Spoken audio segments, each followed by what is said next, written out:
자식들한테. 이런 아버지가 돼야 되는데 이런 아버지가 과연 몇이나 있느냐. 저는 다행히 우리 아버지를 참 잘 만났어요. 전 참 아버지를 좋아해요. 나는 어렸을 때 추억이 아버지하고 매일 토요일 날 일요일만 되면 산에 가갖고 도토리 따고 밤 줍고 또 내가 망보고 아버지가 대추나무 올라가고 막 서리하고 막 이런 거 많이 했어요. 예. 그래갖고 막 걸려갖고 막 대추밭 주인한테 막 욕먹으면 얘는 누구냐고 그러면 우리 막내 아들이라고 그러면 막내 아들 데리고 좋은 거 가르쳐 준다고 그냥. 그리고 어렸을 때 아버지하고 추억 중에 웅덩이가 있어. 웅덩이. 거기에 퍼내면 그 미꾸라지. 그 진흙 안에 미꾸라지 그걸 잡아내는 정말 그런 추억들이요. 그러니까 지금도 80이 된 아버지를 보면 행복한 거예요. 그리고 시간만 되면 그 아버지 보러 가고 싶고. 그러니까 이제는 효도는 없어요. 뭐만 남아있어? 사랑만 남아있는 거예요. 추억만 남아있는 거예요. 자식하고 얼마나 좋은 시간을 많이 가졌느냐에 따라서 늙었을 때 안 외롭다는 거예요. 그러니까 늙어서 외로운 거는 자식이 못 돼서가 아니라 누가 싸놓은 업보야? 그렇죠. 그러니까 섭섭할 필요 없어요. 그리고 그들은 어차피 떠나게 돼 있어요. 그렇다면 여러분들 옆에 남아있는 건 누구밖에 없어요? 남편. 그렇죠. 50살에 자식들 떠나면 50부터 100살까지 여러분들 옆에 남아있을 수 있는 유일한 사람은 남편밖에 없어요. 근데 여러분들 그 남편한테 잘해요? 옛날에는요, 부모한테 자식이 전부였어요. 왜 옛날에는 부모한테 자식이 전부였느냐면 20살에 결혼해갖고 내가 40살이 되면은 자식이 20살이 돼요. 그러면은 되게 50살까지 밖에 못 살았어요. 그럼 자식이 몇 년 효도하면 되냐면 10년만 효도하면 돼요. 그러면 알아서 죽어줘 주니까. 그러니까 옛날엔 자식이 부모한테 애절해서 안 애절했어요? 애절했어요. 그리고 20살 먹은 아들이 왜 50살 먹은 부모한테 죽지 말라고 왜 그렇게 손가락 깨물어서 입에 단지해주고 허벅지 살 잘라갖고 울며 불며 죽지 말라고 그랬을까요? 20살 된 이 아들은 동생이 17살, 14살, 11살, 8살, 5살, 2살 동생이 줄줄이 있는 거야. 근데 엄마 아빠가 지금 죽으면 이거 누가 키워야 돼? 자기가 키워야 되니까 죽지 말라고 그러는 거예요. 바깥 사람 바깥에서 돈 벌다 죽었어요. 근데 이게 의술이 좋고 영양이 좋고 고생을 안 하다 보니까 바깥 사람이 50이 넘어도 안 죽는 거야. 안 죽어갖고 직장에서 쫓겨나갖고 집안에 들어와서 안 사람이 돼버려요. 딱 안방에 이제 들어앉아 있는 거죠. 예. 근데 집안에 들어와갖고 부인 일을 도와주면 좋은데 도와줘요, 안 도와줘요? 안 도와주고 그냥 할 일 없으니까 마누라 하는 일 챙겨내, 안 챙겨내요? 챙겨내죠? 이게 미치는 거지, 그때부터. 젊었을 때는 맛있는 거 차려놓고 여보 일찍 들어와. 그래도 생전 안 들어오더니 이제 50 넘어서면 굳이 집에 안 들어와도 되는데 때 따라 철 따라 집에 들어오네.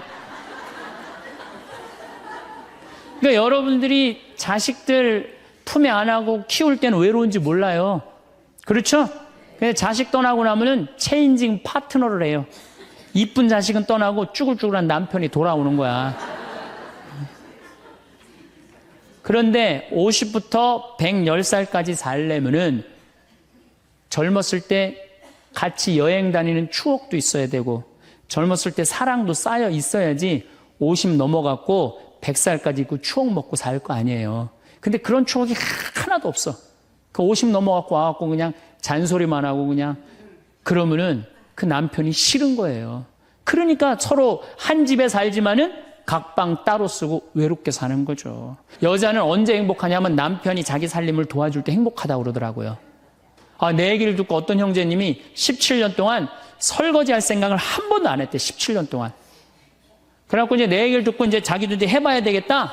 그렇게 생각을 하고 저녁에 여보 당신 반찬하냐고 애쓰고 밥 하냐고 애썼으니까 내가 설거지 해줄게. 앉아서 텔레비 봐. 그랬더니 부인이 그러더래요. 2번 청소하게 하지 설거지하게 하지 말고 그냥 가만히 있으라고 그러더래요. 황창현 신부님의 행복특강 지금 바로 시작하겠습니다. 영상이 마음에 드신다면 구독, 좋아요, 알림 설정 부탁드립니다. 어머니를 양로원에 몰래 버린 정신나간 며느리의 사연도 함께 들으시면 좋겠습니다. 참 예수님, 지난주에 이어서 계속 외로움에 대한 얘기를 하고 있습니다. 우리 인간들은 사실은 사랑이 없을 때 외롭죠. 근데 여러분들, 자식이 부모를 사랑하는 게 클까요? 부모가 자식을 사랑하는 게 클까요? 제가 다녀보면요, 다 부모가 자식을 사랑하는 게 크다고 착각하고 있어요. 근데 3살, 4살, 5살 때만 해더라도 누가 더 부모를 사랑하느냐면 자식이 더 부모를 사랑한대요. 왜냐하면 여러분들 3살, 4살, 5살 된 아이들은 누구밖에 없어요? 엄마밖에 없잖아요. 그래갖고 그냥 엄마 치마 붙잡고 그냥 온 데를 다 따라다니잖아요. 근데 엄마는 그때 아이 모임에도 나가야 되고 그냥 여기저기 다녀야 되는데 그냥 딸, 아들이 그냥 계속 매달려 있으면 귀찮아요, 안 귀찮아요? 귀찮을 때 있죠? 그래서 한마디 해도 얜 잠도 없냐고, 좀 가서 좀 자라고. 그래도 그냥 계속. 그러니까 아이가 엄마 아빠를 너무너무 좋아해. 엄마 아빠하고 같이 있고 싶어. 근데 누가 밀어내기 시작하냐면 부모가 밀어내기 시작하는 거예요. 언제까지 밀어내냐면 초등학교 6학년 때까지 계속 밀어내요. 그리고 공부 못한다고 구박까지 해. 밀어내는 것도 모자라서. 그럼 중학교 올라가면 그때부터는 누가 싫어하기 시작해요? 자식이 싫어하기 시작해요. 그래갖고 엄마 아빠를 거절하기 시작해. 근데 엄마 아빠는 똑같은 마음이야. 사랑하는 건 똑같아. 그렇죠? 근데 중학교 올라가면 이놈이 나를 거절하니까 굉장히 섭섭하죠. 그런데 10년 동안 밀어낸 걸 생각해야죠. 10년 동안 같이 아이가 놀아달라고 그럴 때 놀아주고, 매달릴 때 같이 안아주고, 눈 마주쳐주고, 대화해주고, 얘기 들어줬으면은 중학교 올라도 걔는 엄마 아빠 안 미워해요. 그런데 3살서부터 계속 귀찮다고 그러고, 자라고 그러고, 그냥 또 때리고, 막 공부 못하면 그냥 네가 그냥 내가 널 낳고 미역국을 끓여 먹고 내가 한심하다고 그러고, 그리고 중학교 올라가고 자식이 엄마 막 째려보고 신경질 보고 소리 지르면은 그땐 당황스러운 거예요.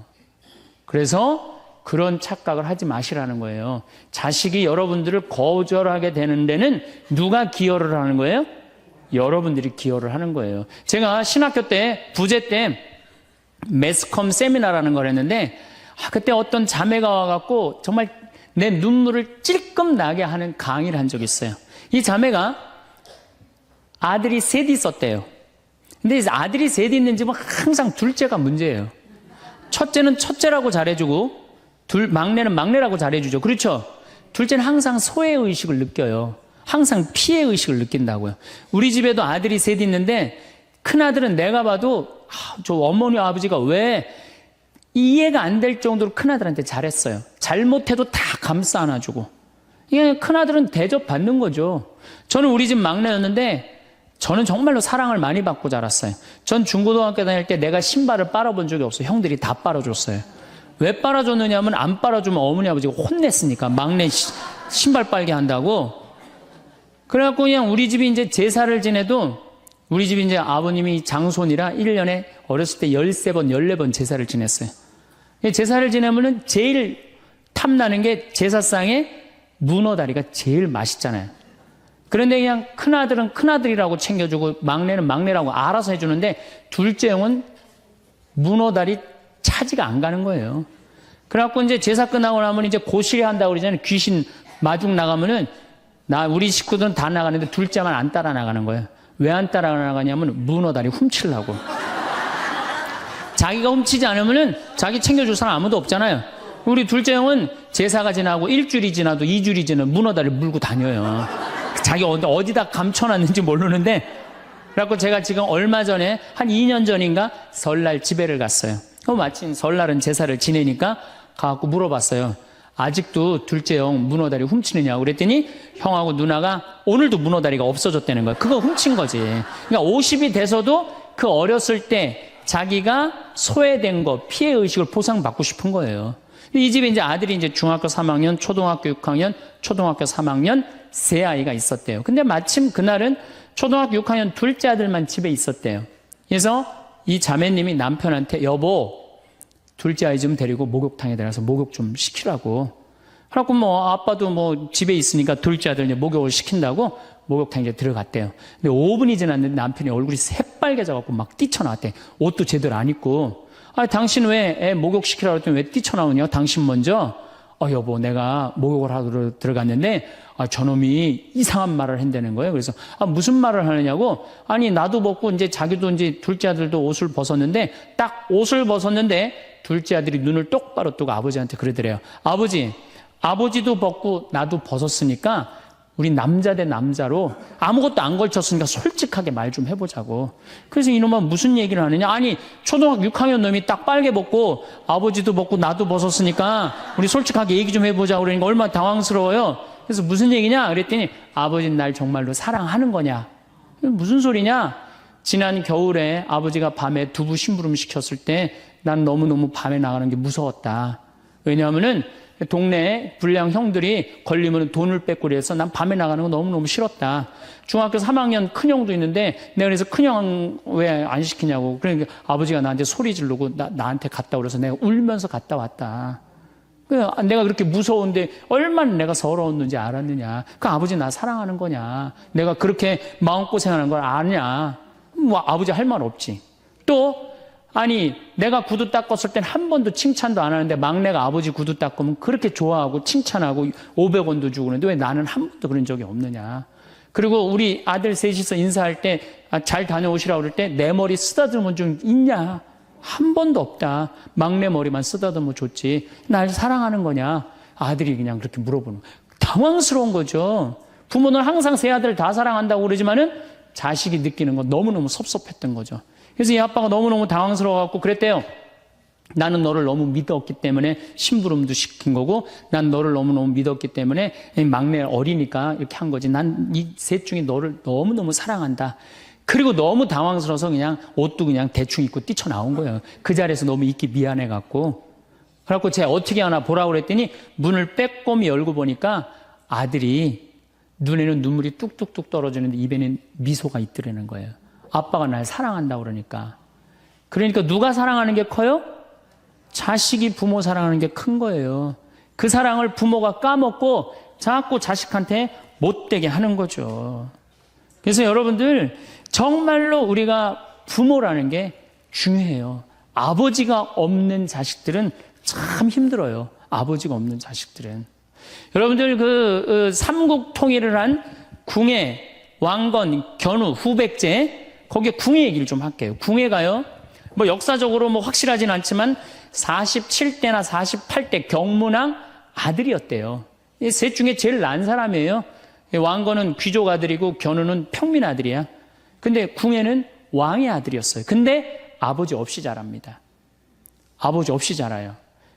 아버지 없이 자라는 사람들은요, 심리학자들이 얘기를 하기에 1살서부터 3살 때까지 가장 중요하대요. 이때 아버지 엄마가 안아주고 뽀뽀해주고 엄마 아빠라고 그럴 때 격려해주고 기저귀 갈아주고 이럴 때 아이들은 뭐가 생기느냐 하면 신뢰심이 생긴대요. 세상은 믿을 만한 데다. 그리고 그냥 아이가 막 걸을 때 옆에서 박수 쳐주고 걸음 뛸 때 그럼 아이들이요 굉장히 심리적으로 안정감을 준다는 거예요. 그런데 이때 아버지가 없는 아이들은 심리적으로 굉장히 불안하다는 거예요. 여러분들 이 아빠가 아이들 이 목마 태워주면은 애들 좋아해요 안 좋아해요? 좋아하죠? 그런데 아빠 키가 1m 70이고 애가 50cm면 2m 20이에요. 그 꼭대기에 올라가고 또 애는 아빠 머리를 잡고 막 까르르 넘어가지 않아요? 좋아갖고 아빠 머리를 잡고 걔는 무의식 속에 이런 생각을 갖는데요. 세상은 이렇게 높아도 믿을 만한 데다. 이 든든한 아버지가 있으니까. 그런 믿음이 생긴다는 거예요. 그런데 궁예는 그랬던 경험이 한 번도 없었던 거야. 그러니까 나중에는 사람을 의심을 하기 시작하는 거예요. 의심하기 시작하는 거예요. 그래갖고 나중에 관심법이라는 걸 개발해요. 그래갖고 네가 의심하는지 안 의심하는지 내가 안다. 그래갖고 그냥 친아들도 그냥 의심도 안 하는데 너 의심한다고 그러고 죽이고 결국 누구까지 죽여요? 자기 부인하고 아들까지 죽여요. 그리고 마지막으로 쓸쓸한 최후를 맞이해요. 신부님, 나는 우리 남편이 일찍 죽어갖고 우리 애들 그냥 혼자 키웠는데 너무 섭섭합니다. 아버지 없이도 훌륭하게 자라는 사람 간혹 있어요. 그게 누구냐면 오바마가 아버지 없이 자라잖아요. 할머니 손에서 얼마나 훌륭해요. 그렇죠? 그러나 일반적으로 보면은 그렇다는 거예요. 아버지가 굉장히 중요한데 근데 슬픈 거는 우리나라는 아버지가 있어도 없는 것 같아요. 아버지가 있어도 애는 학원 다니냐고 그냥 정신 팔려가고 아버지는 돈 번다고 해갖고 서로 사랑을 쌀 시간이 없는 거, 서로 사랑을 쌀 시간. 그런데 이 아버지와 끈이 굉장히 기가 막힌 분이 한 분 계세요. 아버지와 자식 사랑이 아주 두터운 분이 한 분 계세요. 그분이 누구냐면 바로 예수님이에요. 예수님처럼 아버지와 사랑이 깊은 사람이 없어요. 여러분들, 세례받을 당시 예수님이 물 위에 올라오시자 마르코복음 1장 11절에 뭐라고 그러냐면 너는 내가 사랑하는 아들, 내 마음에 드는 아들이다 라고 하느님 아버지께서 아들을 얼마나 사랑하는지 확인시켜줘요. 그 마태복음 11장 25절 27절을 보면은 아버지, 하늘과 땅의 주님, 지혜롭다는 자들과 슬기롭다는 자들에게는 이것을 감추시고 철부지들에게는 드러내 보이시니 아버지 감사드립니다. 그렇습니다. 아버지의 선하신 뜻이 이렇게 이루어졌습니다. 나는 아버지께서는 모든 것을 나에게 넘겨주셨습니다. 그래서 아버지 외에는 아무도 아들을 알지 못합니다. 또 아들 외에는, 그리고 그가 아버지를 드러내 보여주려는 사람 외에는 아무도 아버지를 알지 못합니다. 그냥 예수님 입만 열면 아버지 얘기를 해요. 입만 열면은. 또 하느님 아버지도 아들한테 각별한 사랑을 해. 거룩한 변모 마태복음 17장 보면은 이렇게 얘기해요. 이는 내가 사랑하는 아들, 내 마음에 드는 아들이니 너희는 그의 말을 들어라. 그러니까 예수님도 아버지를 사랑하고 아버지 하느님도 누구를 사랑해요? 예수님. 그러니까 하늘에 새도 보금자리가 있고 여우도 굴이 있지만 사람의 아들은 머리 둘 곳조차 없다라고 굉장히 고독하셨음에도 불구하고 그 고독을 누구 때문에 극복했을까요? 하느님 아버지와 철저한 사랑의 끈으로 그걸 극복한 거예요. 여러분들 자식들이 세상 살아가기 힘들다 하더라도 그 든든한 아버지가 있는 자식들은요, 극복해 나가요. 든든한 아버지가 있는 자식들은. 또 요한복음 17장 하느님 아버지와 얼마나 깊은 사랑으로 묶여 있는지 잘 보여주는 구절이 있어요. 아버지, 세상이 생기기 전에 제가 아버지 앞에서 누리던 그 영광으로 이제 다시 아버지 앞에서 저를 영광스럽게 해주십시오. 그리고 이어서 이렇게 말씀하십니다. 아버지께서 제 안에 계시고 제가 아버지 안에 있듯이 그들도 우리 안에 있게 해주십시오. 난 이 구절을 보면요, 가슴이 떨려요. 여러분들 자식 중에 아버지한테 아버지 안에 내가 있고 내 안에 아버지가 있어, 이렇게 말하는 자식들이 있어요? 그런 고백을 할 수 있는 자식이 몇 명이나 될까요? 아버지 안에 내가 있고 내 안에 아버지가 있다. 예수님은 이렇게 아버지를 사랑했던 거예요. 의로우신 아버지, 세상은 아버지를 알지 못하였지만 저는 아버지를 알고 있습니다. 저는 그들에게 아버지 이름을 알려주었고 앞으로도 알려주겠습니다. 아버지께서 저를 사랑하신 그 사랑이 그들 안에 있고 저도 그들 안에 있게 하려는 것입니다. 예수님은 그 말씀을 하고 난 다음에 유다의 배반으로 붙잡히세요. 그러니까 예수님은 활동 시작할 때부터 아버지 얘기 시작해갖고 마지막 끝날 때까지 아버지 얘기한 거야. 아버지하고 이야기를 하는 거를 멈추지 않으십니다. 그리고 겟세마니 동산에서도 아버지와 끈끈한 사랑을 보여주시죠. 아버지, 하실 수만 있으시면 이 잔이 저를 비껴가게 해주십시오. 그러나 제가 원하는 대로 하지 마시고 아버지께서 원하시는 대로 하십시오. 요새 이런 아들이 어디 있어요? 제 뜻대로 말고 아버지 뜻대로 하세요. 이런 아들이 어디 있어요? 다 내 뜻대로 해달라고 우리 엄마 아버지가. 그렇죠? 근데 예수님은 하느님 아버지가 그렇게 기뻤던 거야. 맨 마지막에 아버지 이 사람들을 용서하여 주십시오. 그리고 마지막으로 이런 말씀을 하십니다. 아버지, 제 영혼을 아버지 손에 맡깁니다. 그러니까 이 아버지와 철저한 끈으로 묶여 있었던 예수님은 그 마지막 제자들이 다 버리고 도망갔어도 그 아버지에 대한 사랑, 내 안에 아버지가 있고 아버지 안에 내가 있다는 그 기가 막힌 사랑으로 극복하시고 인류 구원의 문을 여신 거예요. 그렇다면 우리나라 아버지들도 이런 아버지가 돼야지. 자식들한테 이런 아버지가 돼야 되는데 이런 아버지가 과연 몇이나 있느냐. 저는 다행히 우리 아버지를 참 잘 만났어요. 전 참 아버지를 좋아해요. 나는 어렸을 때 추억이 아버지하고 매일 토요일 날 일요일만 되면 산에 가갖고 도토리 따고 밤 줍고 또 내가 망보고 아버지가 대추나무 올라가고 막 서리하고 막 이런 거 많이 했어요. 예. 그래갖고 막 걸려갖고 막 대추밭 주인한테 막 욕먹으면 그냥 얘는 누구냐고 그러면 우리 막내 아들이라고 그러면 그냥 막내 아들 데리고 좋은 거 가르쳐 준다고 그냥. 그리고 어렸을 때 아버지하고 추억 중에 웅덩이가 있어. 웅덩이. 거기에 퍼내면 그 미꾸라지. 그 진흙 안에 미꾸라지 그걸 잡아내는 정말 그런 추억들이요. 그러니까 지금도 80이 된 아버지를 보면 행복한 거예요. 그리고 시간만 되면 그 아버지 보러 가고 싶고. 그러니까 이제는 효도는 없어요. 뭐만 남아있어? 사랑만 남아있는 거예요. 추억만 남아있는 거예요. 자식하고 얼마나 좋은 시간을 많이 가졌느냐에 따라서 늙었을 때 안 외롭다는 거예요. 어렸을 때 자식하고 한 번도 놀아준 적이 없어. 10살 때까지 놀아줘야 된다는 거예요. 근데 10살 때까지 한 번도 놀아준 적이 없으면은 자식이 늙은 부모들 한 번도 같이 안 놀아준다 이거예요. 그러니까 늙어서 외로운 거는 자식이 못 돼서가 아니라 누가 싸놓은 업보야? 그렇죠. 그러니까 섭섭할 필요 없어요. 자, 그렇다면은 사랑이 없는 엄마, 사랑이 없는 아버지. 엄마도 없고 아버지도 없는 이 세대는 외로울 수밖에 없어요. 그리고 그들은 어차피 떠나게 돼 있어요. 그렇다면 여러분들 옆에 남아있는 건 누구밖에 없어요? 남편. 그렇죠.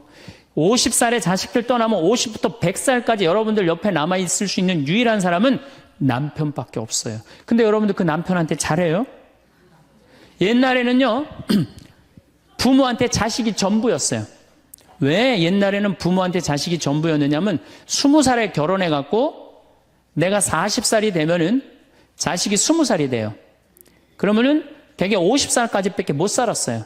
그럼 자식이 몇 년 효도하면 되냐면 10년만 효도하면 돼요. 그러면 알아서 죽어줘 주니까. 그러니까 옛날엔 자식이 부모한테 애절해서 안 애절했어요? 애절했어요. 그리고 20살 먹은 아들이 왜 50살 먹은 부모한테 죽지 말라고 왜 그렇게 손가락 깨물어서 입에 단지해주고 허벅지 살 잘라갖고 울며 불며 죽지 말라고 그랬을까요? 20살 된 이 아들은 동생이 17살, 14살, 11살, 8살, 5살, 2살 동생이 줄줄이 있는 거야. 근데 엄마 아빠가 지금 죽으면 이거 누가 키워야 돼? 자기가 키워야 되니까 죽지 말라고 그러는 거예요. 죽어도 이거 누구까지 다 키우고 죽어? 막내까지 키우고 죽어라 이거야. 근데 만약에 우리 엄마 아버지가 막내까지 다 키웠다? 그러면 엄마 아버지 나이가 60이 되는 거예요. 그래서 60까지 산 부모한테 너무 고맙다고 차려준 잔치가 환갑잔치예요. 근데 이 환갑진갑 다 받아먹고 갈 생각을 해요, 안 해요? 안 하잖아요. 이게 큰 문제예요. 그러니까 자식이 모시다가 지치는 거예요. 그러니까 부모 60, 70부터는요 부모 관심 없어요. 그러면은 50 넘어서는 누가 옆에 있어요? 남편밖에 없어요. 여러분들 지금 우리나라 100살 이상이 몇 명이냐면 2,500명이에요. 100살 이상이. 90세 이상이 몇 명이냐면 9만 명이에요. 80세 이상은 몇 명이냐면 80만 명이에요. 70세 이상은 몇 명이냐면 240만 명이에요. 그러니까 이제 안 죽어. 안 죽어요. 여기 죄송하지만 60세 넘으신 분들 손 들어보세요. 손 들어 괜찮아요. 이게 문제라는 거예요, 이게. 자식은 이미 떠나 있고 50 넘었고 60 넘어갖고는 누가 옆에 있어요? 남편밖에 없어요. 그러면은 자식한테 잘해야 됩니까? 남편한테 잘해야 됩니까? 남편한테 잘해야 돼요. 우리나라는요 안사람 바깥사람 제도가 있어요. 그래갖고 안사람은 집에서 애 놓다 죽고 바깥사람 바깥에서 돈 벌다 죽었어요.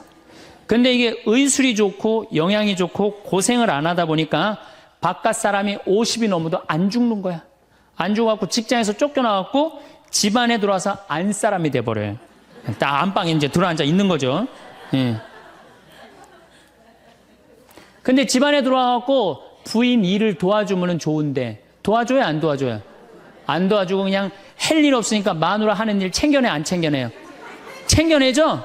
이게 미치는 거지, 그때부터.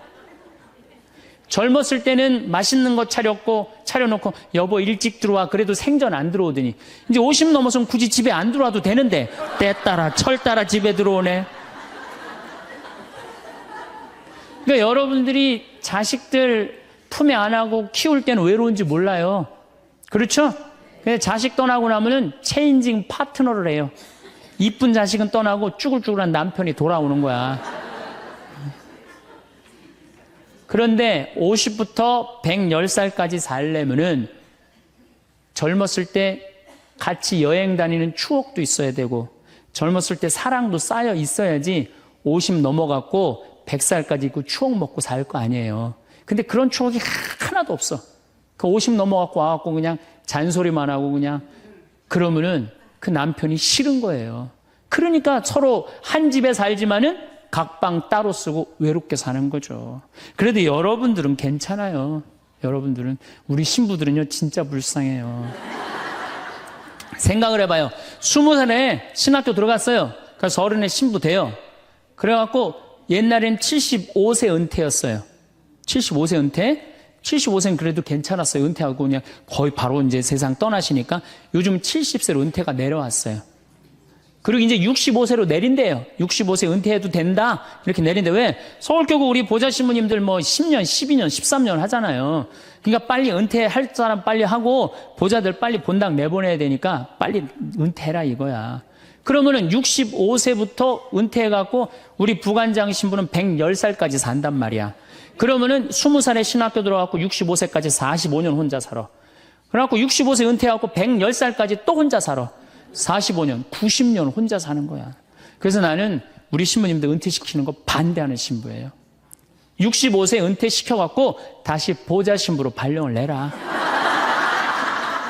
보좌 신부로 발령을 내갖고 아니 고해성사 듣게 하면 되잖아요. 아 얼마나 여러분들 속에 있는 얘기하고 싶은 거 많아요. 그렇죠? 아 그럼 고해성사 듣게 하고 또 굳이 신부님들 65세 넘어가고 강론 안 해도 돼요. 미사 없는 강론하게 하면 되잖아. 강론하라 그러면 또 헨소리 또 하고 헨소리 또 하고 그러실 수 있으니까 얼마나 좋아. 차라리 65세에 은퇴시킬 거면 아예 60에 은퇴를 시켜서 장가를 그냥 보내라. 늙어선 좀 안 해롭게. 농담이에요. 농담. 우리보다는 여러분들이 훨씬 덜 외롭다는 거예요. 그렇지 않아요? 여러분들 남편도 있고 자식도 있고 손자도 있잖아요. 그러면 그 소중한 사람들한테 사랑하면서 살아야지. 우린 사랑할 사람도 없는데 여러분 사랑할 사람이 있잖아요.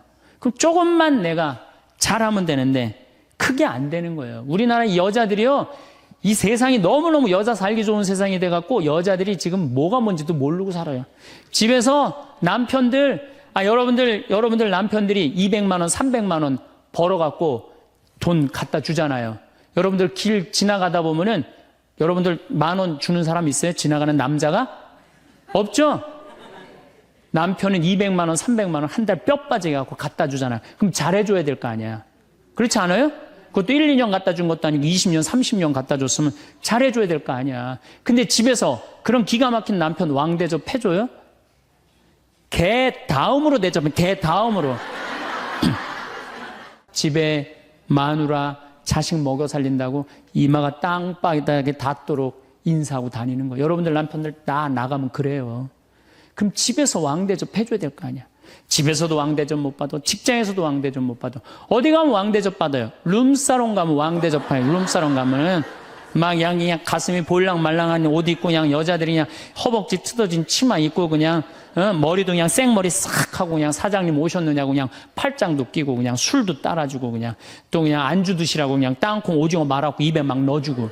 얼마나. 그러니까 30만 원, 40만 원 쓰는 게 안 아까운 거예요. 대한민국의 룸사롱으로 남자를 몰아내는 건 누가 몰아내는 거냐? 여자들이 난 몰아낸다고 생각해요. 여자들이. 마누라라는 게 아침에 출근할 때 보면 막 사자머리를 해갖고 막 귀신 눈을 해갖고 그냥 여보 다녀와 그냥 다녀오게 하고 난 다음에 다녀오라고 그래야지. 예쁘게 차려입고 문 입구에서 여보 다녀와. 그러면 내가 이렇게 이쁜 마누라 있는 집에 돌아와야 돼. 그런 마음으로 나가서 일을 할 거 아니에요. 사자머리 밥도 제대로 안 챙겨주고 그냥 다녀오라고 그러면. 또 대한민국 남자들은 또 착해요. 또 다녀오랜다고 저녁에 여보 나 다녀왔어. 예. 근데 아직도 그냥 사자머리를 하고 그냥 텔레비 보고 앉아있으면 어느 남자가 집에 들어가고 싶겠어요. 그렇지 않겠어요? 그래서요, 사람은요, 부부는요, 사는 맛이 있어야 돼요. 사는 맛이. 50이 넘으면요, 남자가 테스토스테론은 없고 에스트로겐만 있어요. 여성 호르몬이 자꾸 나와요. 그래서 성적인 능력이 사라져요. 성적인 능력이 사라지니까 50 넘은 남자들은 무슨 낙으로 사느냐면 먹는 낙으로 사는 거예요. 먹는 낙으로. 그냥 50만 되면 말하는 거 좋아하고 먹는 거 좋아한단 말이야. 근데 이 남자는 50이 넘으면 먹는 걸 좋아하는데 50이 넘은 여자는 이 세상에서 제일 하기 싫은 게 밥이야, 밥.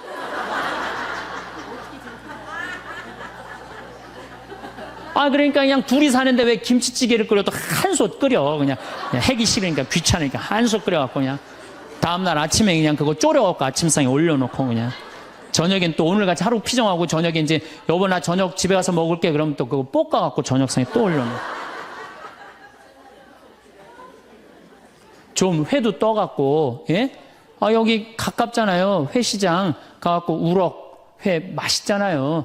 매운탕도 떠갖고 소주도 한 병 사고 그래갖고 그냥 허벅지 틀어진 치마 이브닝드레스도 하나 딱 입고 저녁에 남편 들어오면 여보 이거 내가 한 거야 딱 술 따라주면 남자가 얼마나 살맛이 나요.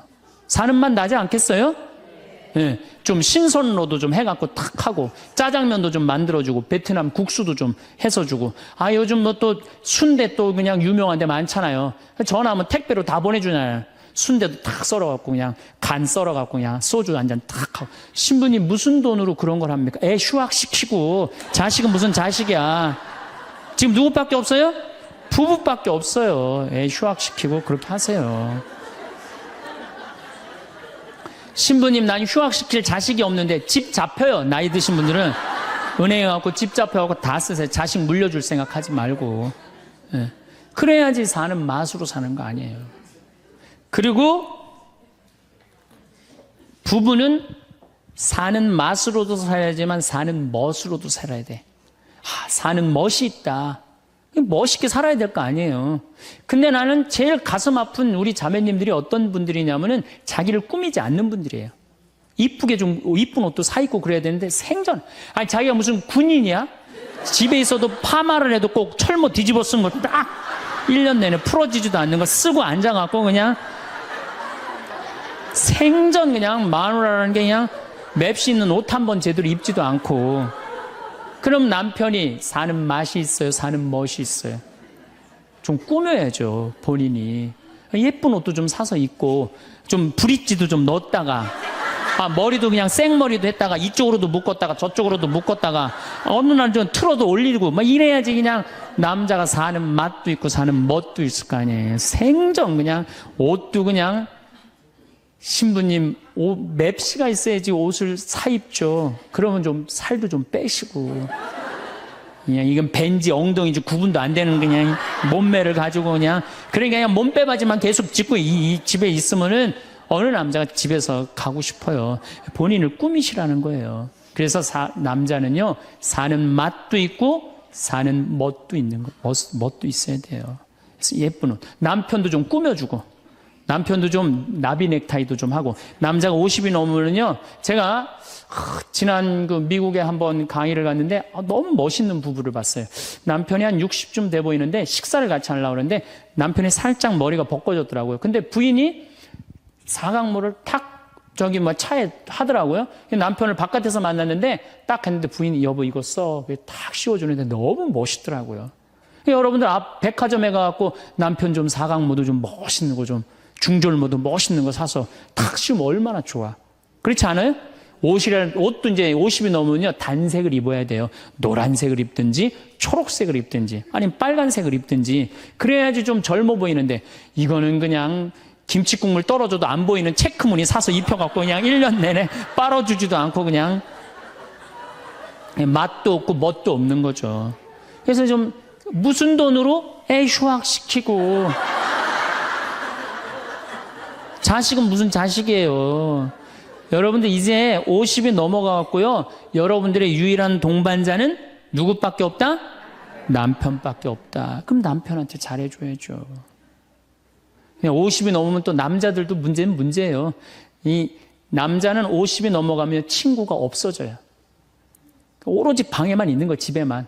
근데 여자는 바뀌어 또 성격이 바뀌어 50이 넘으면 친구가 너무 많아. 그냥 맨날 만나러 나가야 되는데 그냥 이 남자고 여자고 이제 서로 힘든 거죠. 또 그냥 50, 60 넘은 남자들은 씻지도 않아. 그냥 냄새 나고 그냥 이러니까 그냥 남편 옆에 가까이 가기도 싫은 거죠. 예. 근데 이 부부가요, 서로 애인같이 살아야 돼요. 우리 자매님들 자기를 애인같이 꾸며야 돼요.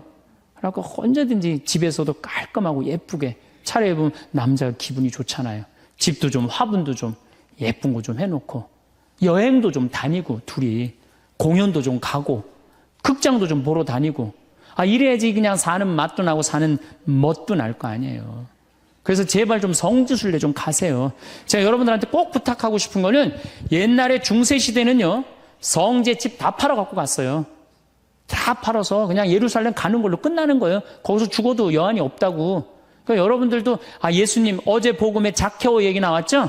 그 예리고 얼마나 좋아요. 그리고 그냥 갈릴레아도 좀 호수도 가보고 얼마나 좋아요. 신부님 무슨 돈으로? 휴학시키고 그 돈이면 충분해요.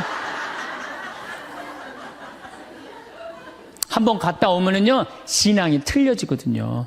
성주순례도 가고. 제가 지난 9월인가 작년 9월에 성주순례를 한 40분 하고 갔다 왔는데 어떤 형제님이 70 먹은 형제님이 기가 막힌 말씀을 하시더라고요. 무슨 말씀을 하시냐면은 내 강의를 듣고 집을 잡혀서 왔대요. 근데 가만히 생각을 해보니까 집은 은행에 잡히면 대출을 해준대요. 은행에 잡히면 대출해주잖아요. 근데 나이는 대출해주는 데가 아무 데도 없대요. 여러분들 누가 나이 대출해줘? 한 살이라도 더 먹기 전에, 다리에 힘 풀리기 전에 갔다 오셔요. 그리고 내가 성주순례를 가면은 너무 행복해하는 거, 자매님들이. 그래갖고 나는 은혜 받아갖고 성제 갖고 그냥 성령을 충만히 받아갖고 10일 동안 저렇게 행복하고 그냥 은총에 그냥 가득한 줄 알았더니 12일 동안 밥을 안 하잖아, 밥을.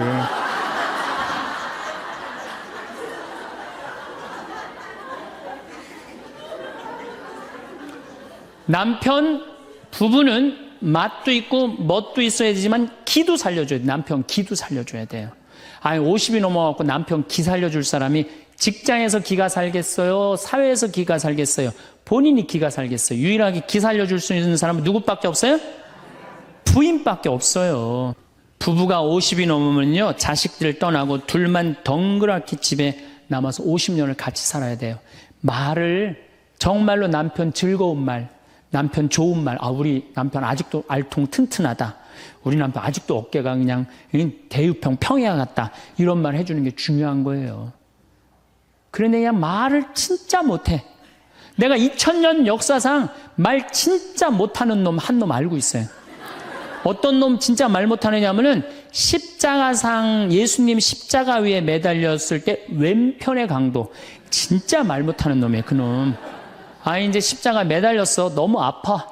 자기도 이제 죽기 일보 직전이고 옆에 구세주라는 사람도 옆에 있단 말이야. 그러니까 그냥 이 사람이 막 분이 치밀었나 봐요. 야, 네가 무슨 구세주냐? 네가 구세주라면 너도 살리고 나도 살려봐라. 너도 죽는 주제에 무슨 구세주냐? 그냥 막 욕을 해댄 거예요.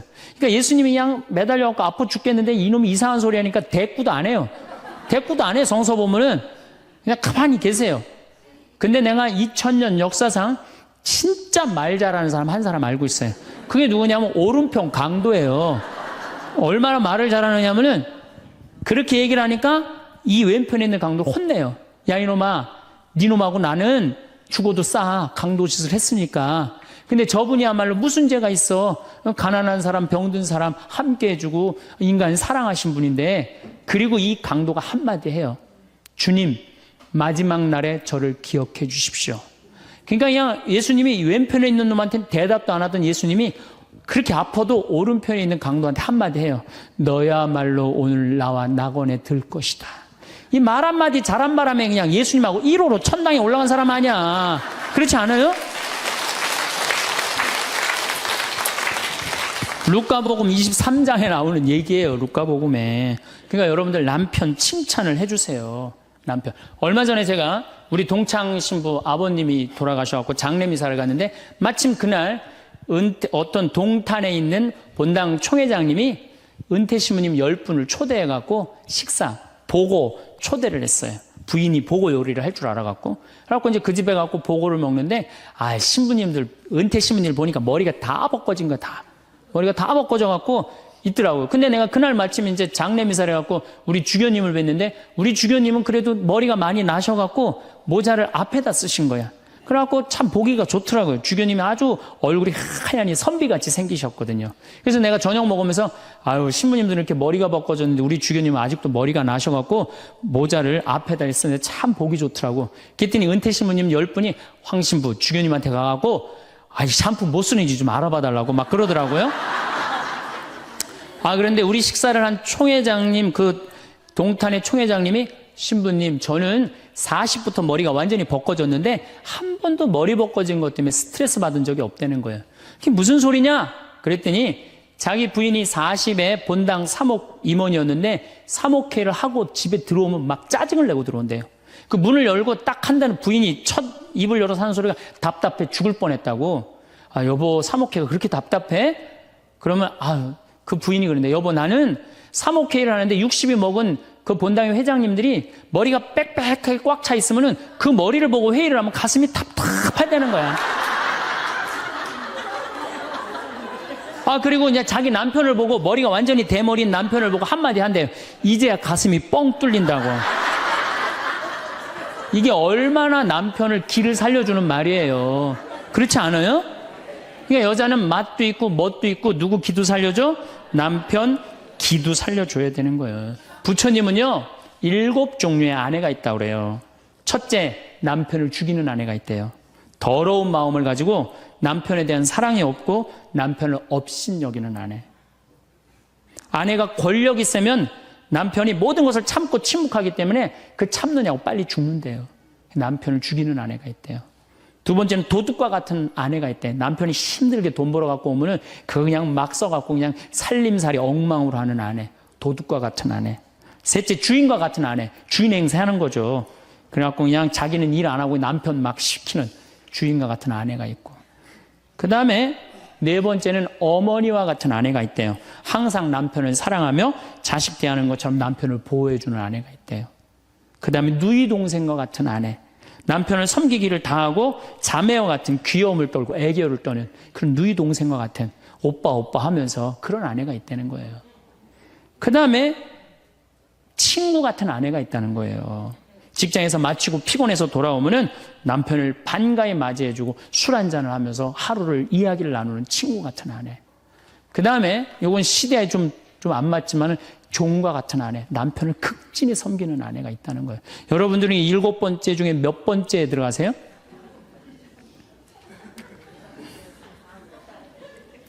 아무것도 아니에요? 이 7번째 아무것도 아니면 큰일인데. 근데 우리나라 남자들도 문제예요. 사실은 이 부인한테 참 잘해야 되거든요. 자기 믿고 따라온 사람이 얼마나 귀하게 해야 돼. 근데 우리나라 남자들 참 부인한테 말 못해요. 정말 이쁘다고 말 한마디 해주면 얼마나 좋아. 여자는요 1년 365일 365가지 방법으로 이쁘다는 소리를 듣고 싶어 한대요. 오늘같이 이렇게 태양이 찬란한 날은 여보 저 찬란한 태양처럼 당신 오늘 너무 이뻐. 그리고 비가 촉촉하게 오면 여보 당신 촉촉한 비처럼 이뻐. 어떤 방법을 써서라도 이쁘다는 말하면 여자는 행복하다는 거예요. 그리고 요리를 해주면 맛있다고 먹으면은 김치찌개 이렇게 맛있는 김치찌개 먹을 수 있는 사람은 세상은 나 하나밖에 없다고. 이렇게 정말로 이런 말을 해줘야 되는데 생전 뭐 맛있다 맛없다 그런 말 안 하면은 여자가 밥할 맛 나겠어요? 안 나죠? 그럼요. 그리고 한 30년 밥 얻어먹었으면 이제 설거지는 해야지. 그렇게 얻어먹었으면 설거지는 해야지. 양심 있는 거 아니야? 그렇지 않아요? 여자는 언제 행복하냐면 남편이 자기 살림을 도와줄 때 행복하다고 그러더라고요. 내 얘기를 듣고 어떤 형제님이 17년 동안 설거지 할 생각을 한 번도 안 했대. 17년 동안. 그래갖고 이제 내 얘기를 듣고 이제 자기도 이제 해봐야 되겠다. 그렇게 생각을 하고 저녁에 여보 당신 반찬하냐고 애쓰고 밥하냐고 애썼으니까 내가 설거지 해줄게. 앉아서 텔레비 봐. 그랬더니 부인이 그러더래요. 2번 청소하게 하지 설거지하게 하지 말고 그냥 가만히 있으라고 그러더래요. 그래서 이 남편이 그랬대요. 아니야, 내가 오늘 해보고 싶어서 그래. 그리고 설거지를 했대요. 그리고 이제 그 형제는 미사 해설하러 성당에 갔는데 메시지가 왔대요. 여보, 나는 오늘 당신이 한 설거지 지금 다시 하고 있어. 하지만은 오늘처럼 행복한 날은 없어. 17년 결혼 생활 중에 오늘처럼 행복한 날은 없어. 고마워. 내 살림살이를 도와줘서. 그 메시지를 형제님이 나한테 보냈어요.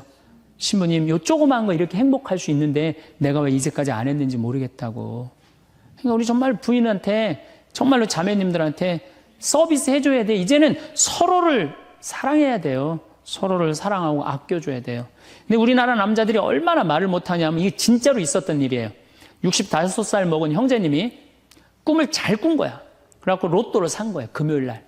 그래갖고 그냥 가슴이 부풀은 거야. 왜 부인한테 막 자랑을 한 거야. 내가 꿈을 꿨는데 이거 오늘 된다.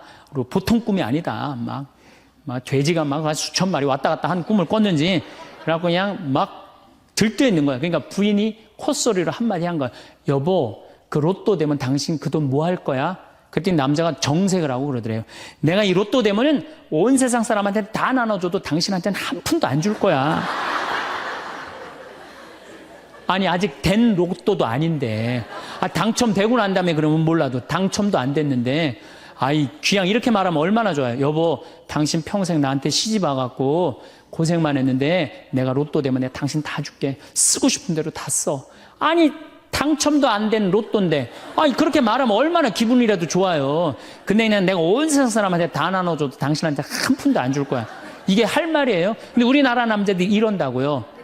다른 형제님들이 아우 마누라 너무너무 이쁘고 좋겠다고 살아봐라야 눈 한번 하얗게 뜨고 하면 독사가 그런 독사가 없다. 이런 말 해야 되면은 우리 마누라는 얼굴만 이쁜 게 아니라 마음은 비단이야. 기분이 얼마나 좋아요. 참 고운 말을 못 하는 거야. 그냥 온 세상 사람한테 다 나눠줘도 당신한테는 한 푼도 안 준다. 그러니까 이 부인이 너무 열받아갖고 한 달 반 동안 밥을 안 해줬대요. 그리고 진짜 무서운 건 집안에서 폭력이에요, 폭력. 더욱이 남자가 여자를 때리는 건 있을 수 없는 일이에요. 부부가요, 때린다는 건 있으면 안 돼요. 아니, 여자가 남편한테 결혼을 할 때는 이 험난한 세상, 저 힘 있는 남자한테 보호받고 싶어서 결혼하는 거 아니에요? 그렇지 않아요, 보통? 그런데 그 남편이 자기를 때린다고 생각하면요, 이건 치욕이에요, 여자한테는. 그래서 남자가 여자를 때리면 안 돼요. 정말로 이것도 진짜 있었던 일인데 70이 다 돼가는 할머니인데 평생 남편한테 맞으면서 살았대요. 그런데 또 친구 하나가 평생 남편한테 둘이 이제 할머니가 이제 둘이 친구야. 서로 맞고 살아갖고. 근데 그 평생 맞은 할머니가 하루는 이 친구 할머니한테 전화를 한 거야. 막 웃으면서 전화했대.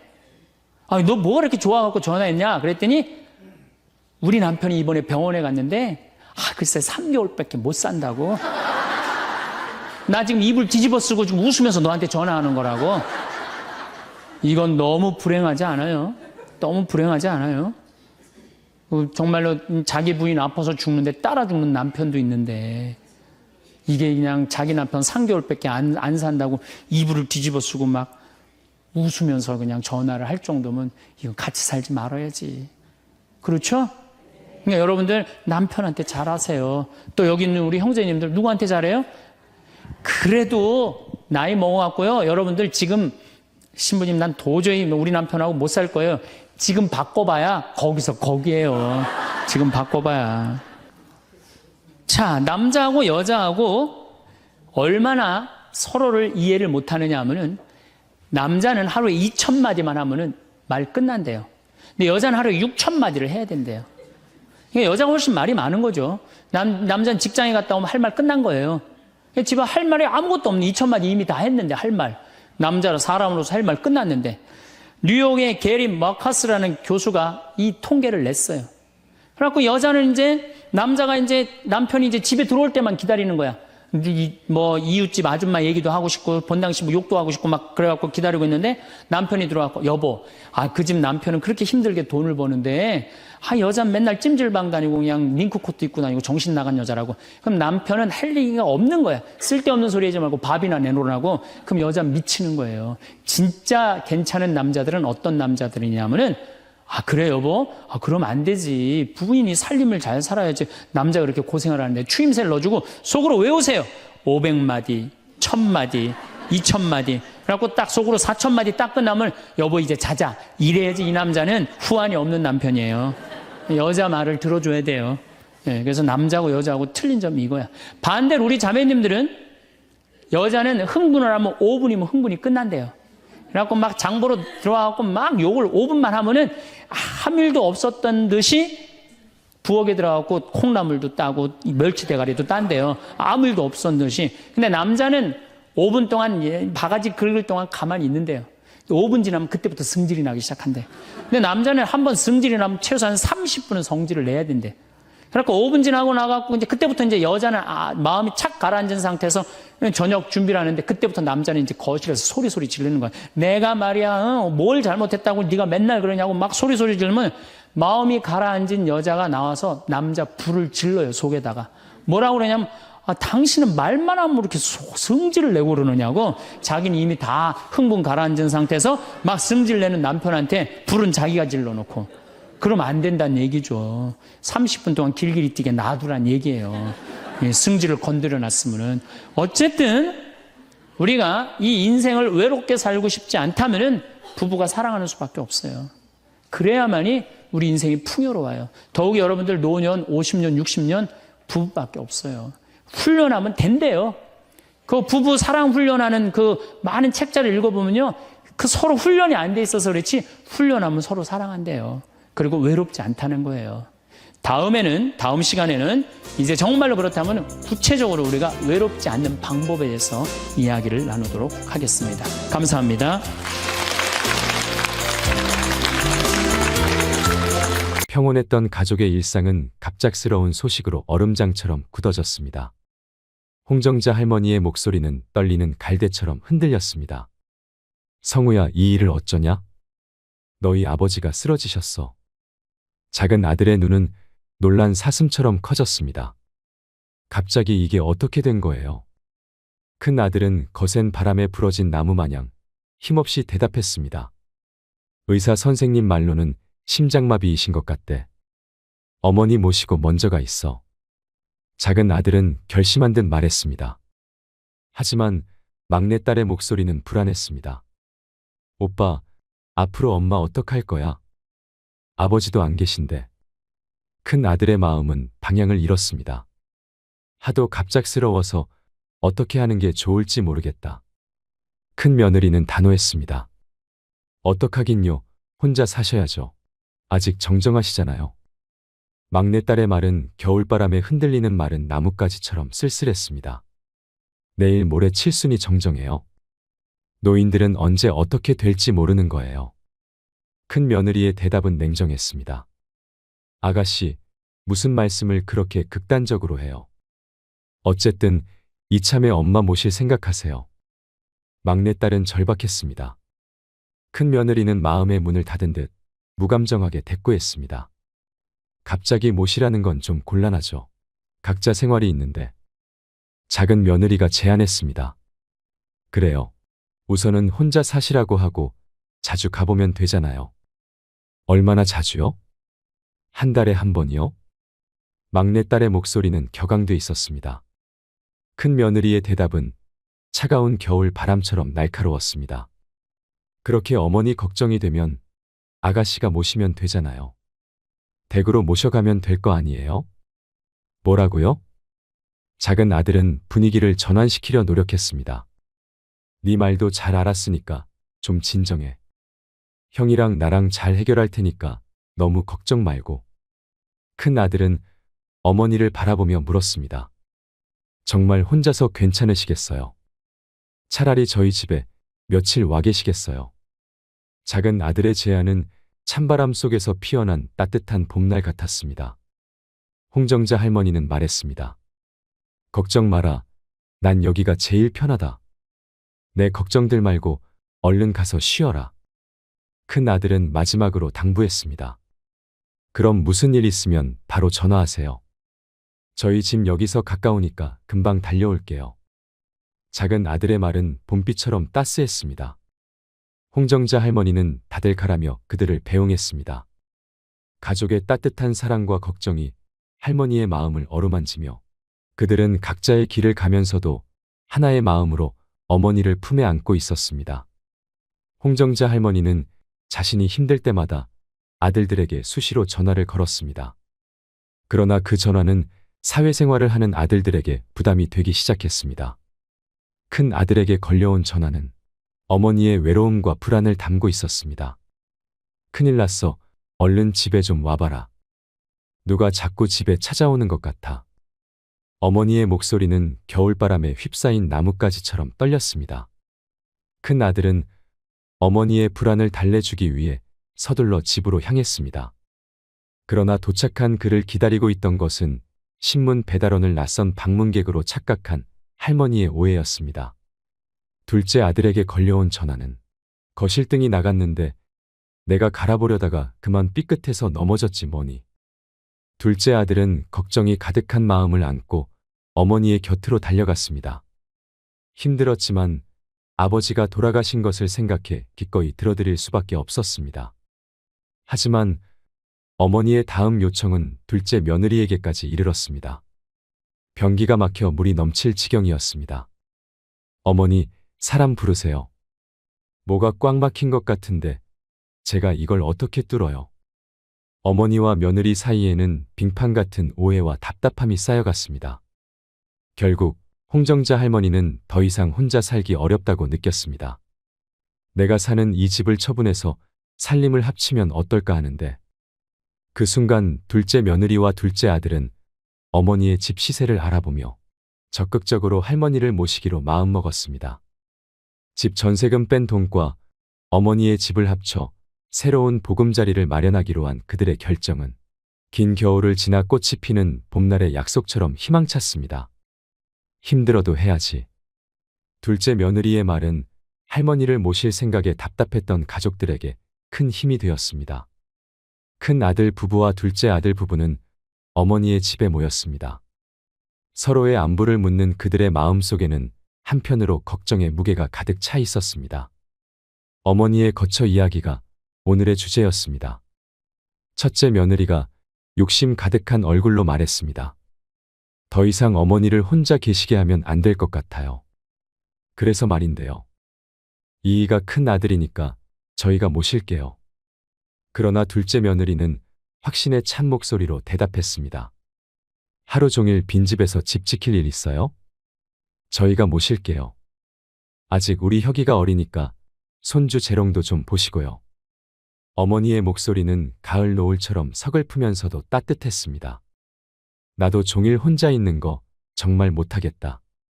이 말 한마디에는 어머니의 쓸쓸함과 외로움이 짙게 배어나왔습니다. 둘째 며느리는 다시 한번 확신에 찬 목소리로 말했습니다. 왜 안 그러시겠어요? 저희 집에 오시면 그런 걱정은 절대 없어요, 어머니. 홍정자 할머니는 결국 둘째네에서 살기로 했습니다. 그럼 둘째네에서 살지 뭐. 어머니의 말에는 미안함과 동시에 새로운 시작에 대한 기대가 섞여 있었습니다. 첫째 아들과 둘째 아들은 어머니의 결정을 존중했습니다. 첫째 아들은 걱정스러운 목소리로 괜찮으시겠어요, 어머니라고 물었고, 둘째 아들은 걱정 마, 형. 열심히 모신다니까 하면서 대답했습니다. 그들의 대화는 겨울 밤의 별빛처럼 조용했지만 서로를 향한 따뜻한 마음이 깃들어 있었습니다. 그렇게 홍정자 할머니는 둘째 아들 부부네 집으로 옮겼습니다. 하지만 이 결정은 둘째 며느리와 어머니 사이에 예상치 못한 갈등의 씨앗이 되었습니다. 처음의 화합과 기대가 이렇게 변할지는 아무도 몰랐습니다. 가족이라는 바다에서 파도는 때로는 부드럽게, 때로는 거칠게 일렁이며 그들의 이야기는 계속되었습니다. 새벽의 고요가 집안을 감싸 안고 있었습니다. 그러나 그 고요는 지나가고 곧 활기찬 아침이 되었습니다. 홍정자 할머니는 새벽이 허락한 시간을 활용해 부엌에서 아침 식사를 준비했습니다. 그녀의 손놀림은 여명을 깨우는 태양처럼 따스했고 그 마음은 가족을 향한 사랑으로 가득 찼습니다. 이게 무슨 소리야? 둘째 며느리의 목소리가 희미한 빗속에서 퍼져나왔습니다. 어머니, 언제 이걸 차리셨어요? 둘째 아들의 목소리는 감탄과 놀라움이 섞였습니다. 그의 표정은 어머니의 사랑과 헌신을 향한 존경의 표시가 가득했습니다. 홍정자 할머니는 담담히 대답했습니다. 늙으면 원래 아침잠이 없다. 너 좋아하는 달래 된장찌개 끓였어. 식기 전에 어여먹고 나가. 그녀는 가족을 위해 자신의 시간을 아낌없이 바쳤습니다. 둘째 며느리는 조심스럽게 말을 이었습니다. 이 사람 원래 아침밥 잘 안 먹어요. 어머니의 대답은 확고했습니다. 내가 내 아들을 모를까봐. 그녀의 목소리는 오랜 시간 동안 자식을 키워온 자신감과 확신으로 가득 찼습니다. 둘째 며느리의 얼굴에는 당황스럽고 못마땅한 표정이 역력했습니다. 그녀의 마음속에는 부딪히는 파도처럼 좋은 감정과 싫은 감정이 충돌했습니다. 그날 홍정자 할머니는 빨래에 대해 이야기하며 아니 양말이랑 속옷을 어떻게 같이 세탁기에 돌려. 그녀의 목소리는 바람처럼 단호했습니다. 며느리도 이에 지지 않고 한마디 했습니다. 요즘 세제들 워낙 살균 기능이 좋아서 괜찮아요. 그들의 대화는 겨울철 얼어붙은 강물처럼 서로 다른 생각과 방식으로 인해 흐름이 멈춘 듯 했습니다. 그렇게 점점 서로 간의 불만이 쌓여갈 때쯤이었습니다. 홍정자 할머니에게는 집안 대대로 내려오는 땅이 있었습니다. 김포의 한적한 땅 그곳은 한 가족의 소중한 추억이 서린 곳이었습니다. 그러나 평온한 일상은 갑작스러운 소식에 흔들리기 시작했습니다. 둘째 아들의 전화 한 통이 가족의 삶을 소용돌이 속으로 밀어넣었습니다. 여보세요? 뭐라고요? 김포 땅이 담보로 넘어갔다고. 둘째 아들의 목소리는 믿기지 않는다는 듯 떨렸습니다. 막내딸의 박서방이 가족의 땅을 담보로 급전을 빌린 것이었습니다. 마치 태풍이 불어닥친 듯 가족은 순식간에 혼란에 휩싸였습니다. 어머니, 대체 이게 무슨 말이에요? 둘째 며느리의 목소리는 불안과 분노가 섞인 채로 터져나왔습니다. 홍정자 할머니는 어리둥절한 표정으로 답했습니다. 나는 그저 박서방이 하도 급하다고 하여 서류에 도장을 찍어준 것뿐이다. 그녀의 목소리는 흔들렸습니다. 둘째 아들은 분노로 이를 갈았습니다. 박서방, 이 자식을 그냥. 그의 말은 끝까지 이어지지 못했습니다. 둘째 며느리는 답답한 마음에 전화를 걸어보지만 막내딸은 전화를 받지 않았습니다. 박서방이 분명히 한두 달만 융통하면 된다고 했는데 어머니의 목소리는 희망을 찾으려 애쓰는 듯 했지만 둘째 며느리는 현실을 직시했습니다. 어머님, 그걸 믿으세요? 아가씨네 벌써 도망가고 없다고요. 그녀의 말에 홍정자 할머니는 뒷목을 잡고 쓰러졌습니다. 어머니 왜 이러세요? 어머니, 갑자기 쓰러지시면 안 돼요. 둘째 아들의 절규는 병원 복도를 울렸습니다. 의사는 차분한 목소리로 진단을 전달했습니다. 뇌출혈입니다. 다행히 혈관의 일부만 손실된 상태인데요. 그래도 부분적 마비는 불가피할 것 같습니다. 가족은 어머니의 병상을 둘러싸고 서로를 위로했습니다. 그렇게 병원을 퇴원한 홍정자 할머니는 둘째 아들의 집으로 다시 갔습니다. 아픈 어머니를 돌보기 위해 간병인을 부르기로 결정했습니다. 간병인을 들이며 어떻게든 어머니의 삶을 챙기려 했지만 홍정자 할머니는 그들의 노력을 받아들이지 못했습니다. 당장 나가 이거사. 어머니의 목소리는 노여움으로 가득 차 있었습니다. 간병인들은 하나둘 떠나갔습니다. 이 여편네가 지저분하게 음식을 다 흘리면 어떡해. 안 먹어. 어머니의 거부는 점점 더 심해졌습니다. 둘째 며느리는 절망적으로 간병인에게 호소했습니다. 조금만 더 참아주세요. 한두 번도 아니고 이렇게 가시면 저 큰일 나요. 하지만 간병인은 더 이상 견딜 수 없습니다라고 하며 떠났습니다. 계속되는 둘째 며느리의 성화에 둘째 아들은 첫째 아들 부부에게 도움을 요청하고 싶었습니다. 둘째 아들 부부와 첫째 아들 부부가 모여 앉아 있었지만 그들 사이의 공기는 무거웠습니다. 둘째 아들이 입을 열었습니다. 그의 목소리는 떨렸습니다. 형수님이 좀 와주세요. 간병인들도 못 견디고 모두 그만뒀거든요. 그의 말에서 절박함이 느껴졌습니다. 큰아들이 답했습니다. 성호야, 나 영국에 교환 교수로 가게 됐어. 둘째 아들은 잠시 멈칫했습니다. 뭐 영국? 그의 반응에서는 예상치 못한 당황함이 엿보였습니다. 첫째 며느리가 부드럽게 말을 보탰습니다. 한 3, 4년 정도래요. 그나저나 동서한테 미안해서 어쩌나. 큰아들은 고개를 숙였습니다. 솔직히 재수 씨한테 할 말이 없네요. 면목 없습니다만 어머니 잘 좀 부탁드리겠습니다. 형 노릇 제대로 못해서 미안합니다. 용돈은 보내줄게. 그의 사과는 진흙탕이 되어버린 마음을 조금이라도 달래고자 하는 시도였습니다. 그렇게 아무 소득 없이 집으로 돌아왔습니다. 집에 돌아온 둘째 며느리의 목소리는 차갑게 가라앉았습니다. 큰 아들은 영국 가고 막내딸은 도망가고 우리만 이게 뭐냐고. 어쩌겠어. 둘째 아들이 힘없이 대답했습니다. 어머니 그냥 요양원에 보내자. 응? 요양원? 그의 어머니를 요양원에 보내는 일이 너무 찝찝했습니다. 우리 집 돌아가는 꼴을 봐. 이게 사람 사는 거야? 그래도 어떻게 날 낳아준 어머니를 요양원에 보내. 그렇게 둘째 며느리는 하루하루 간신히 참으며 살아갔습니다. 그러던 어느 날, 둘째 며느리는 저녁 준비를 위해 잠시 슈퍼에 다녀오겠다며 문 밖으로 나섰습니다. 집안은 고요하고 평화로웠습니다. 그 고요를 깨고 할머니가 부드러운 목소리로 손주를 불렀습니다. 혁아. 혁이는 할머니의 부름에 할머니 화장실 가시게요 라고 물었지만 홍정자 할머니는 우리 손주 얼굴 보고 싶어서 나왔지. 우리 혁이 뭐하고 있었니? 배고파서 컵라면 먹으려고요. 이에 홍정자 할머니는 타박하듯 아유 그런 걸 왜 먹어? 이 할미가 얼른 맛있는 국수 삶아줄게라며 주방으로 향했습니다. 혁이는 걱정스러운 마음에 할머니 혼자 하실 수 있겠어요? 제가 도와드릴까요? 뜨거워서 안 돼. 하지만 말이 떨어지기 무섭게 예상치 못한 사고가 발생했습니다. 할머니의 손이 미끄러져 뜨거운 냄비에 내용물이 쏟아졌고 그것은 혁이의 발에 떨어졌습니다. 아픔과 놀람의 순간 슈퍼에서 돌아온 둘째 며느리가 상황을 목격하고는 경악을 금치 못했습니다. 어머니, 지금 뭐 하시는 거예요? 홍정자 할머니는 당황한 가운데도 된장 없냐? 대인되는 된장이 약인데 라고 대답했지만 둘째 며느리는 혁이를 병원에 데려가기로 결정했습니다. 병원에서의 치료 후 집으로 돌아온 가족은 서로의 감정을 다스리며 상황을 정리하려 했습니다.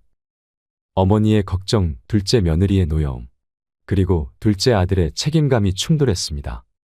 둘째 며느리는 어머니를 요양원에 보내자고 제안했지만 둘째 아들은 그것을 받아들일 수 없었습니다. 당신, 어머니 아들이기 전에 내 남편이잖아. 나한테 그 정도도 못해줘라는 말에 둘째 아들은 그 정도라니 말이 되는 소리를 해라라고 반박했습니다.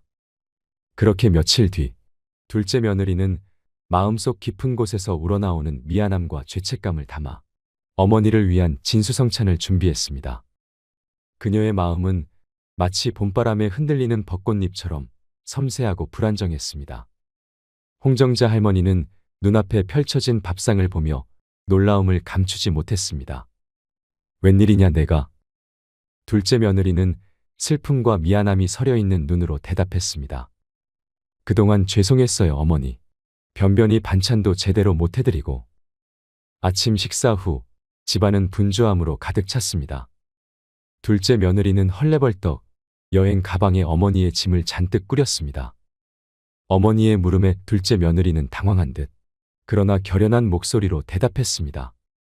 어머니랑 같이 여행 가려고요. 봄도 되고 했는데 하루 종일 집에 갇혀서 답답할 것 같아서요. 그러나 그 여행의 목적지는 어머니가 예상치 못한 곳이었습니다. 요양원 앞에 도착했을 때 둘째 며느리의 말은 너무 냉정하고 차가웠습니다. 죄송해요 어머니, 요양원이에요. 어쩜 그렇게 자기 생각만 하세요. 자식들을 위해서 좀 양보하시면 안 돼요. 어머니의 분노와 두려움이 폭풍처럼 몰아쳤습니다. 차 돌려 당장 집에 가자. 인연이 내가 지금 시어미를 강제로 버리겠다는 거냐. 그러나 둘째 며느리는 그 폭풍 속에서도 한 점의 빛처럼 단호했습니다. 네 맞아요. 할머니가 핸드폰을 찾으려 했으나 이미 둘째 며느리가 손을 썼습니다. 이 순간 어머니의 간청은 겨울 끝자락의 마지막 눈송이처럼 애처로웠습니다. 내가 다 잘못했으니까 제발 집에 가자. 나 여기서 살기 싫어.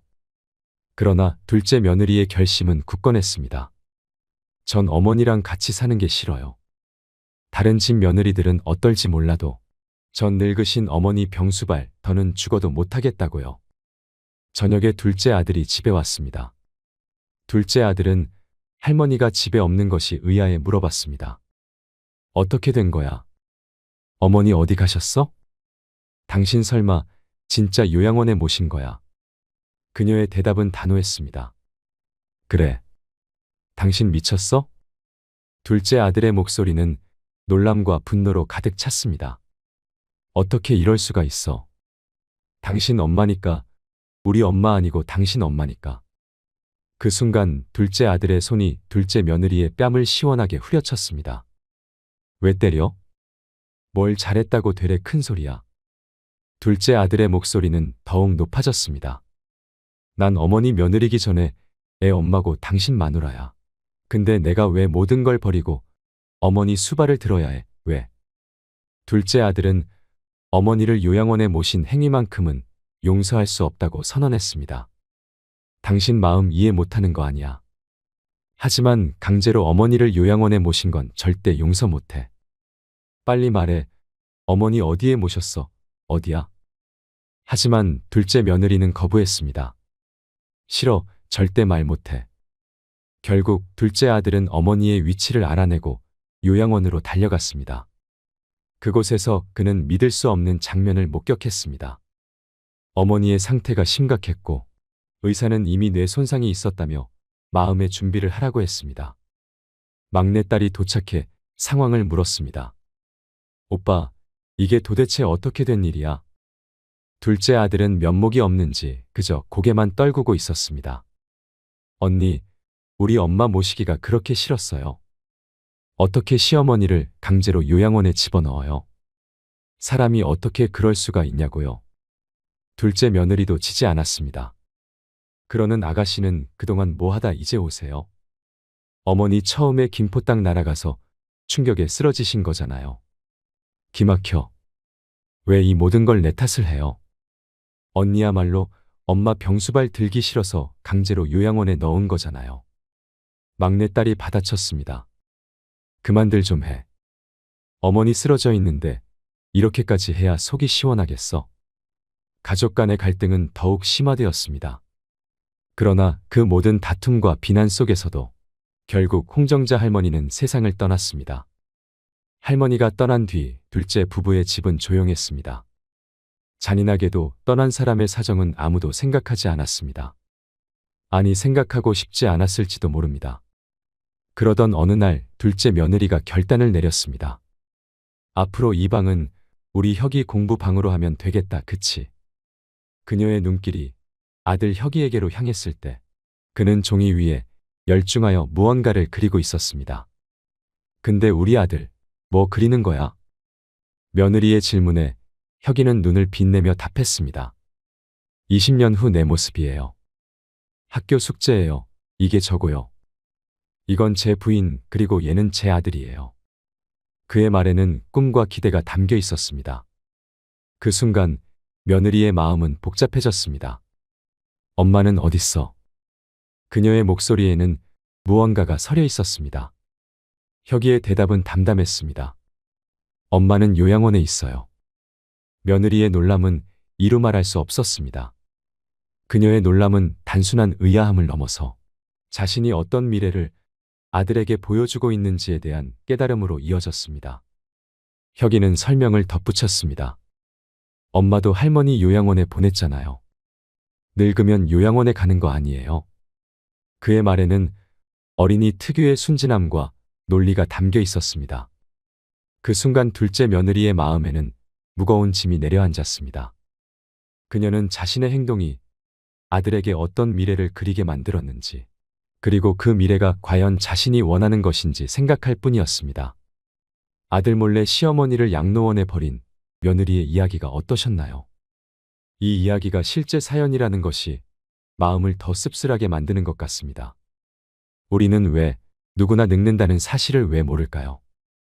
늘 겸허한 마음으로 노인을 공경하고 노년을 준비해 가야겠습니다.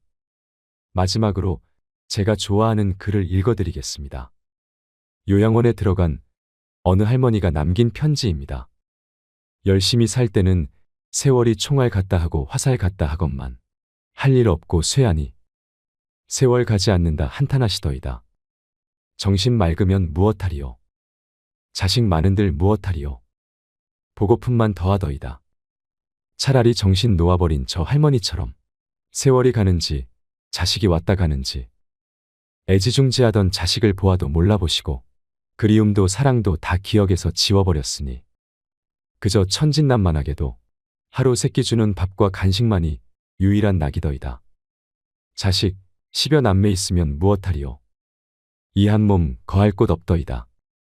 아들, 딸, 자식들 유명 인사면 무엇하리요? 이 한 몸 갈 곳 없어 여기까지 흘러왔더이다.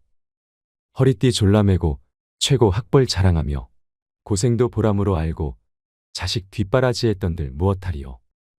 작디 작은 이 한 몸 자식 아닌 사람 손에 매인 것을 인생 종착역인 이곳까지가 멀고도 험하였으리. 종착역에 벗은 많으나 마음 나눌 곳 없어 외롭더이다. 앞을 못 보는 사람, 듣지 못하는 사람 속에 맑은 정신은 더 외롭더이다. 치매로 정신을 망각함은 차라리 고통에서 벗어나는 유일한 방법인지도 모르겠구나. 몸 쇠하고 정신 맑으면 무엇하리요?